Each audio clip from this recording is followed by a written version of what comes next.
warahmatullahi wabarakatuh. Bagaimana kabarnya anak-anak? Sehat selalu? Baik, Bu Olive mau masuk di materi kedua prakarya kelas 9, yaitu pengolahan hasil peternakan dan perikanan yang kedua, bagian 2. Baik, langsung saja anak-anak. Ya. KD kali ini masih sama seperti yang kemarin. Di bagian 1, di 3.1 memahami pengetahuan tentang prinsip perancangan, pembuatan, penyajian, dan pengemasan hasil peternakan, daging, telur, dan susu, dan perikanan berupa ikan, cumi, rumput laut menjadi bahan makanan yang ada di wilayah setempat.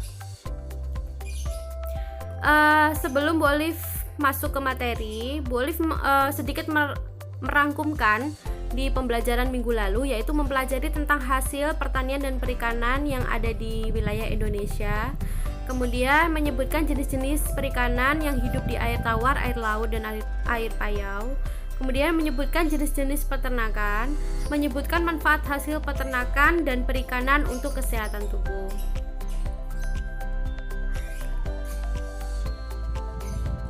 Peta konsep atau peta materi di bagian 4 ini masih sama seperti kemarin ya, pengolahan bahan pangan, ikan dan daging.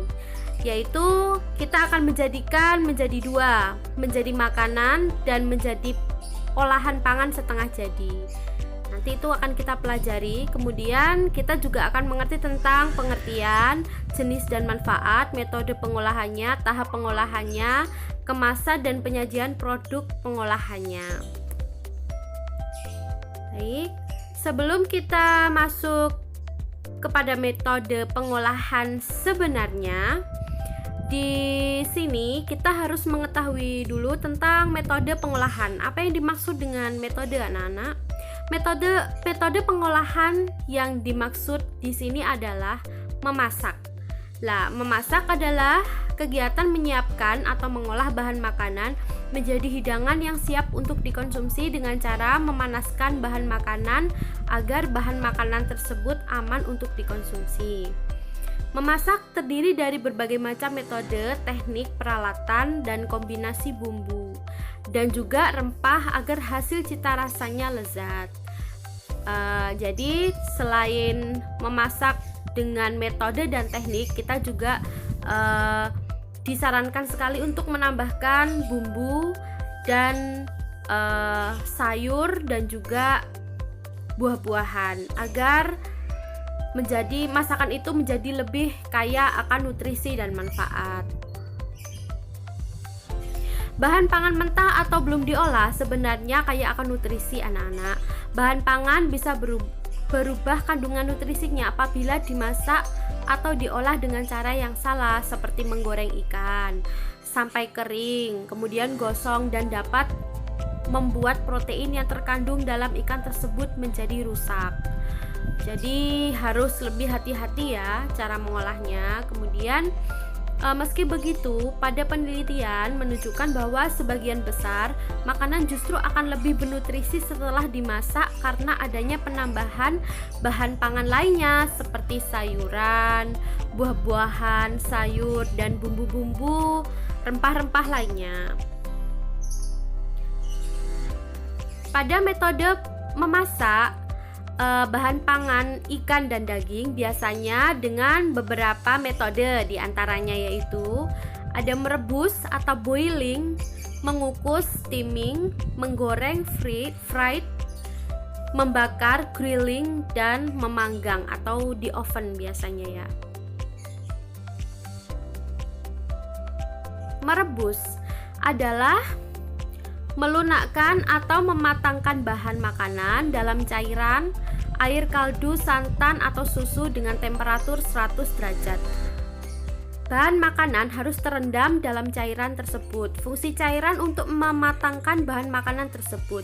Jika temperatur berkisar 85-960 derajat Celcius dan cairan yang digunakan untuk memasak ikut dihidangkan bersama makanan, teknik ini disebut poaching. Kematangan bahan makanan tidak boleh terlalu lunak agar kandungan vitaminnya tetap terjaga. Agar alat yang digunakan pun biasanya menggunakan panci ya. Kalau hanya untuk merebus kita bisa menggunakan panci anak-anak. Itu boleh diisi air, kaldu, santan ataupun susu. Tergantung nanti apa yang akan kita rebus dan nanti yang dihasilkan pun akan berbeda rasanya. Gitu ya. Nah, teknik merebus contohnya seperti ini. Di situ ada dua gambar. Yang satu sedang merebus sayur sup ya. Di situ yang hasilnya itu adalah sayur sup iga. Sup iga itu di situ agar lebih bernutrisi harus ditambahkan dengan sayur-sayuran dan juga buah-buahan agar terlihat, dan juga pasti ada bumbu-bumbunya ya anak-anak, ada rempahnya juga. Kemudian mengkukus atau steaming. Mengkukus adalah memasak bahan makanan dengan uap panas dari rebusan air yang ada di bawahnya, dan bahan makanan atau masakan tidak menyentuh air yang menghasilkan uap tersebut. Jadi bahan makanan diletakkan dalam suatu tempat, lalu uap air disalurkan di sekeliling bahan makanan yang dikukus.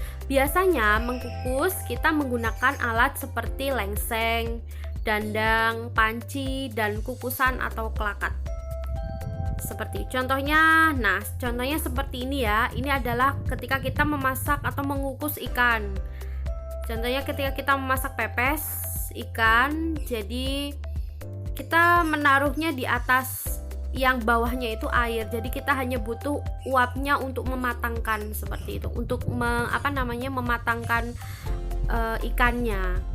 Jadi nggak harus tercelup di dalam air seperti merebus, bukan ya.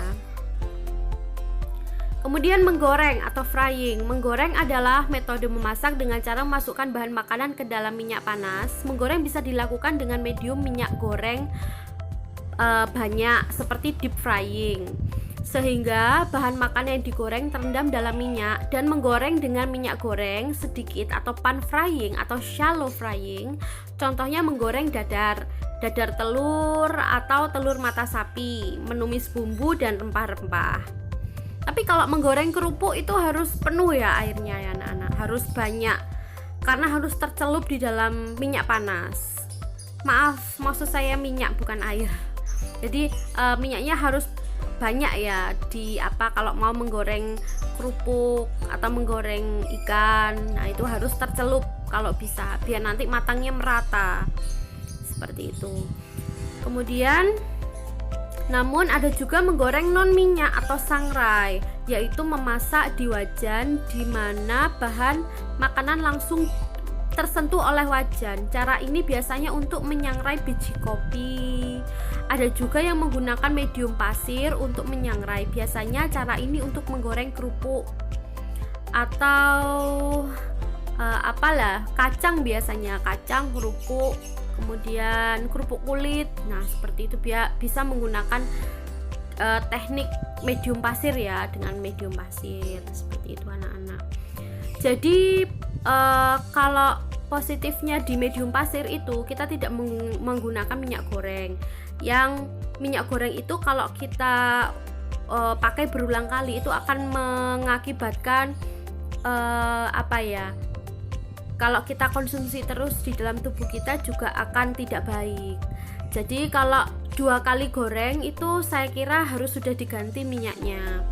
Jadi kalau nanti minyaknya sudah kelihatan keruh itu harus sudah diganti minyaknya, biar kalian walaupun memakan makanan goreng-gorengan harus tetap sehat. Dan juga tidak boleh terlalu gosong. Kalau terlalu gosong, nutrisi yang ada di dalam ikan atau daging tersebut akan hilang. Jadi percuma kita makan yang gosong-gosong ya, percuma saja, dan juga rasanya kurang enak seperti itu. Oke. Tata cara menggoreng contohnya seperti ini anak-anak. Siapkan wajan dalam keadaan bersih dan kering. Kemudian 2, panaskan wajan berisi minyak secukupnya. Setelah panas, masukkan bahan pangan. 3, goreng sehingga kematangan bahan pangan yang diinginkan. Yang keempat, selesai menggoreng didinginkan. Selesai menggoreng Dinginkan minyak lalu disaring dan simpan dalam wadah tertutup.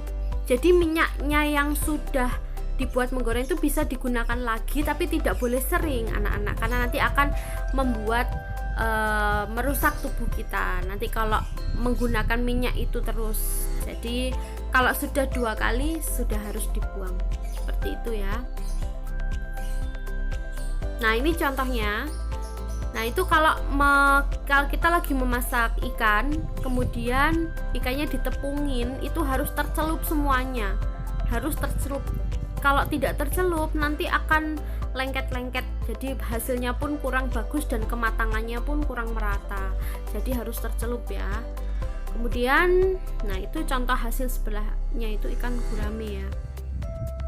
Kalau menggunakan deep frying kayak seperti ini kan, maksudnya deep frying itu kan sampai tercelup semua. Nah kalau menggunakan teknik deep frying ini nanti hasilnya akan maksimal dan enak.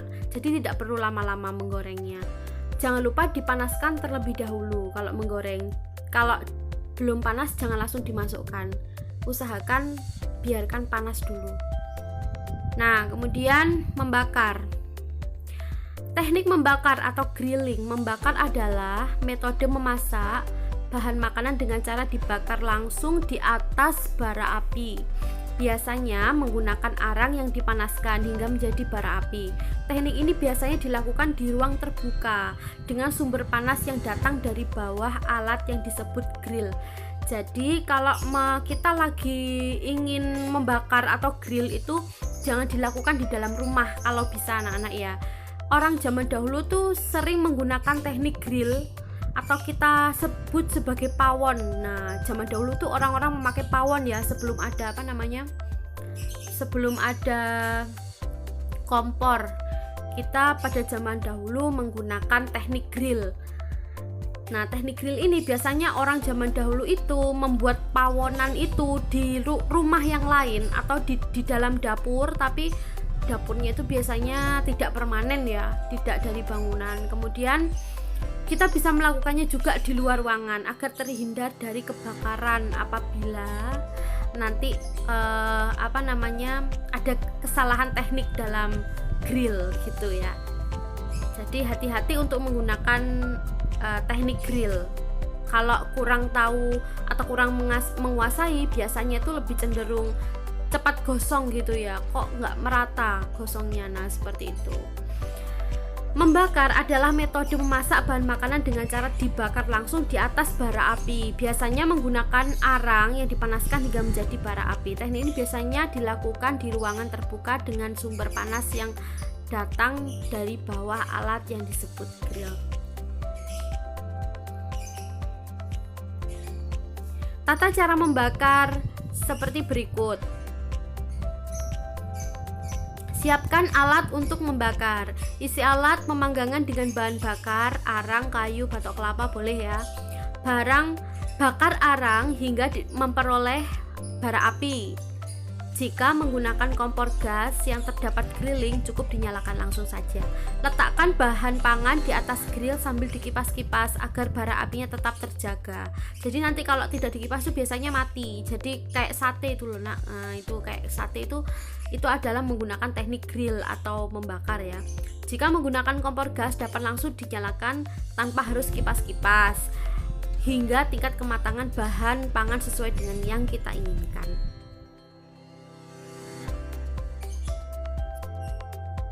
Contohnya seperti pada gambar kedua ini. Nah itu kalau kita lagi membakar daging itu harus ada saringan, harus ada saringannya biar nanti nggak langsung ke nggak langsung ke api. Jadi kayak tataan gitu loh. Ya itu buat ngegrill seperti itu. Minusnya itu kalau teknik grill tuh kalau kita nggak biasa menggunakan teknik itu, biasanya tuh lebih cenderung cepat gosong gitu, tidak menyeluruh matangnya, atau kalau nggak kematangan yo kementahan seperti itu. Kalau kita tidak terbiasa. Baik, kemudian memanggang atau baking. memanggang adalah metode memasak bahan makanan dengan menggunakan udara yang dipanaskan sehingga bahan yang dimasak mendapat panas yang stabil dari segala arah. Alat yang sering digunakan untuk memanggang berupa microwave, kemudian oven, seperti itu. Contohnya seperti ini. Nah, di situ ini bukan bukan iklan microwave ya ini, tapi saya ngambil dari internet. Seperti itulah gambar contohnya kalau kita lagi baking ya, atau mengoven masak makanan seperti itu boleh dipotong-potong, nggak harus utuh seperti itu, tapi ada yang menggunakan teknik utuh, tergantung jenis atau model microwave-nya. Jadi tergantung microwave-nya, jenis ovennya. Tahu kan oven. Baik anak-anak, demikian pembelajaran kita tentang pengolahan atau metode pengolahan. Berikut ini adalah tugas yang harus kalian kerjakan. Tolong dikerjakan dan dibaca baik-baik. Observasi dan wawancara.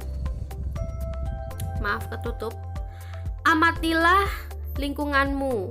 Wawancara dan amatilah pengolahan atau masakan ikan dan atau daging yang ada di lingkungan sekitarmu menggunakan 3 metode memasak berbeda dan bahan yang berbeda. Misalnya kamu mau masak ikan apa dengan metode apa, harus beda. Nah, ayam, misalnya memasak ayam, daging ayam dengan teknik apa, harus berbeda. Jadi sebutkan 3 itu harus berbeda teknik dan bahan dasarnya ya, dan jenis masakannya.